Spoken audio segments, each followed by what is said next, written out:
대통령 선거, 위험한 군소 후보, 탑 5. 매번 격렬한 설전이 벌어지는 미국 대통령 선거. 그 중에서도 색다른 이 후보자들을 소개해 보겠습니다. 아무래도 당선될 가망이 없는 이른바 군소 후보라는 사람들입니다. 그럼 시작해 볼까요? 존 맥아피. 파란의 인생을 살고 있는 존 맥아피. 그는 유명한 보안 소프트 맥아피의 설립자입니다. 그런 그가 2016년 자유당에서 미국 대통령 선거에 입후보했습니다. 그는 예비선거에서 탈락했는데요. 안 좋은 소문이 퍼진 것이 원인이었다고 합니다. 바로 1994년에 회사를 퇴직한 뒤 무기의 매매나 마피아와 접점이 있다는 소문이었죠. 2012년에는 이웃을 죽인 살인 혐의를 받고 이웃나라로 도망쳤습니다. 점점 더 어둠의 사회에 깊이 관여하게 되는 것 같은데요. 살해 혐의에 관해서는 일단 구류되었다가 명확한 증거가 없어서 풀려났습니다.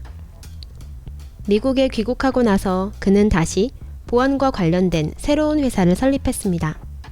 파란만장한 경력의 소유자이지만 대선에는 별 도움이 되지 못한 것 같습니다. 범인 슈프림. 굉장히 독특한 외양을 한 범인씨. 여러 번 미국 대통령 선거에 입후보한 열정적인 활동가입니다. 하지만 그의 매니페스토가 너무나도 마법 세계 같은 이야기였기 때문에 좀처럼 당선되지 못했습니다. 이슬람국의 괴멸이나 독일의 전 지도자 히틀러의 숙청 등을 공약으로 주장하고 있다고 합니다. 테러리스트 괴멸은 그나마 현실적이지만 히틀러의 숙청은 지금으로선 불가능한 일이죠. 하지만 그는 과거로 시간여행을 해서 그것을 할 수 있다고 주장하고 있습니다. 어린 시절의 히틀러뿐만 아니라 갓 태어난 이슬람 국가까지 괴멸시키고 올 것이라고 진지하게 말합니다. 과거로 돌아가서 큰 재앙을 없애는 것은 드라마틱하기 때문에 누구나 동경할 만한 이야기이긴 합니다. 그 마음은 이해할 것 같네요. 정의를 사랑하는 자세는 충분히 전해졌지만 너무나 판타지틱한 이야기로 현실미는 없습니다. 게다가 대통령이 되면 국민들에게 조랑말을 나눠주겠다는 등 실제로 이루어지면 제법 귀찮은 공약까지도 포함되어 있습니다. 앤드류 바시아고. 앤드류는 2016년에 출마했다 탈락한 생태학자입니다. 그는 두뇌가 비상했기 때문에 주장하는 바는 매우 명확했지만 그 내용이 참으로 기가 막혔습니다. 그는 CIA가 시간여행에 관여하고 있고 자신도 그 체험자이며 시간여행을 경험했다고 말하고 있습니다.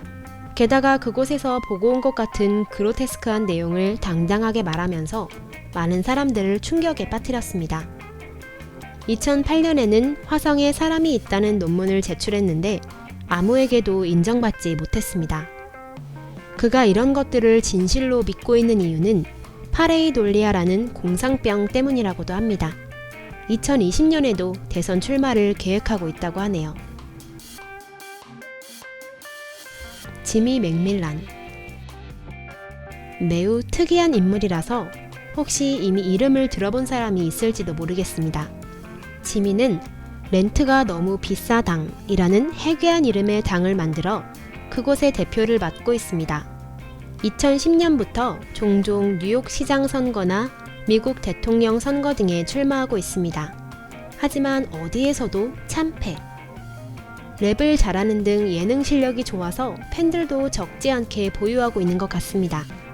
흰 수염의 검은 의상은 그의 트레이드 마크로 풍부한 개성으로 인해 TV에서 다루어지기도 했습니다. 그가 주장하는 것은 지나치게 높은 집세 등 사회 문제에 관련된 것이므로 어느 정도 현실성도 있습니다. 맨하탄의 아파트에 살다가 집세 인상으로 쫓겨났던 경험이 활동의 동기였다고 하네요. 하지만 무엇을 어떻게 할 것인가와 같은 구체적인 정책이 없기 때문에 당선은 어려울 것 같습니다. 림블버트 맥커빈스. 귀여운 수컷 고양이네요. 역시 미국은 뭐든 다 있는 것 같습니다. 왜 출마를 했는지 그 경위는 알 수 없으나 선거는 35세부터 가능하기 때문에 나이로 거부될 가능성이 매우 높습니다. 여러 나라들끼리 티격태격 싸워대는 국내 정치 문제도 고양이들이 함께하면 뭐든 다 풀릴 것만 같은 기분이 드는데요. 보고만 있어도 힐링되는 고양이 대통령 후보자였습니다. 과연 고양이는 세계를 구할 수 있을까요? 시청해주셔서 감사합니다. 다음번 랭킹 다이너마이트도 꼭 봐주십시오.